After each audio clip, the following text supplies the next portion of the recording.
جو کھڑے اور بیٹھے اور لیٹے ہر حال میں اللہ کو یاد کرتے اور آسمان اور زمین کی پیدائش میں غور کرتے اور کہتے ہیں کہ اے پروردگار تو نے اس کائنات کو بے فائدہ نہیں پیدا کیا، تو پاک ہے، تو قیامت کے دن ہمیں دوزخ کے عذاب سے بچائیو۔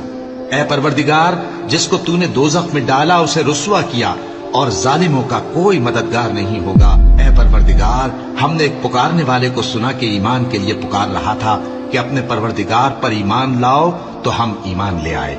سو اے پروردگار ہمارے گناہ معاف فرما اور ہماری برائیوں کو ہم سے دور کر دے اور ہم کو دنیا سے نیک بندوں کے ساتھ اٹھائیو۔ اے پروردگار تو نے جن جن چیزوں کے ہم سے اپنے پیغمبروں کے واسطے سے وعدے کیے ہیں وہ ہمیں عطا فرما اور قیامت کے دن ہمیں رسوا نہ کیجیو۔ کچھ شک نہیں کہ تو خلاف وعدہ نہیں کرے گا۔